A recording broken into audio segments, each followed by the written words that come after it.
So, very good morning to one and all present here. Myself, Dr. Suresh, professor in the Department of Marine Engineering, Amet University. So, today we will be going to discuss about the construction of DC machines.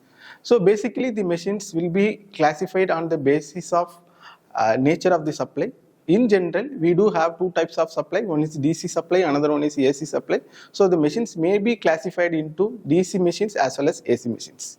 In general, the DC machines comes under the categories of machines 1. So in DC machines, the machines can be further classified into two types. One is motor, another one is generator. So based on the input, the same DC machine can be act as a motor as well as generator.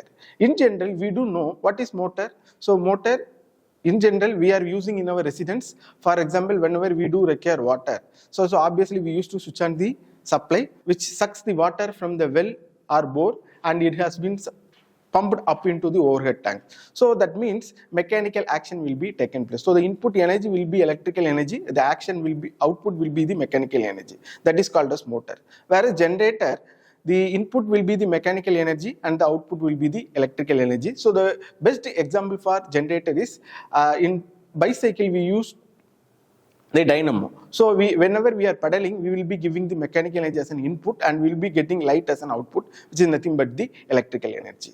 So today we will be going to discuss about the main topic of the construction of DC machines. So the same DC machine can be act as a motor as well as generator, depends upon the input what we are giving. If we give the mechanical input, and it will be act as a generator. When we are giving the electrical input, it will be acting as a motor. So based on the nature of the input what we are giving, the same DC machine can be act as a motor as well as generator.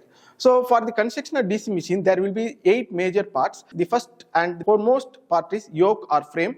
Second one is pole and pole shoes. Third one is field winding. Fourth one is armature core, and fifth one is armature winding, and fifth one is commutator. Seventh one is shaft, and eighth one is brushes. So the first component is yoke or frame. So generally yoke, which is the outermost part of the machine, which gives the mechanical protection to the inner parts of the machine. That means, so whenever any heavy materials which falls on the machine, obviously the inner parts will be getting damaged. So in order to avoid this damage, the outermost part should be covered with the heavy material. So like steel material have been used for the yoke. Second one is pole. The pole have been attached or mount on the yoke. So on this pole only we will be wound our field windings. Third part is field winding, so which is nothing but a copper winding or copper coil. This have been wound or which has been supported by the pole. So whenever we are giving a excitation voltage to this field winding, it will produce a flux. So this field winding may also called as excitation winding. So in general it is made up of the material of copper. And the fourth one is called as armature. So armature is the rotating part of the machine, or it is a general part of the machine.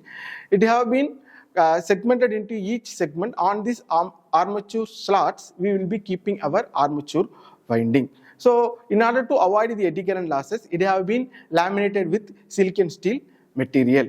And the sixth one is commutator. So commutator, which plays a major role in the construction of a DC machine. So the commutators having small segment, so which have been insulated from each other with a thin mica sheet. The commutator has two functions. When the machine works as a motor, it will be providing a unidirectional torque. When the same machine will be acting as a generator, which converts AC into DC. So in general, we do know the DC machine which works on the principle of Faraday's law of electromagnetic induction. So whenever a current carrying conductor placed in a magnetic field, you will experience a force. Last one is called as the shaft. So shaft is the connecting part or rotating part of the machine, so which have been giving more mechanical strength, which is made up of steel material. And the last one is called as brushes. So generally the brushes are made up of carbon material, which used to collect the current from the armature to the external load. So these are the 8 major parts of a DC machines.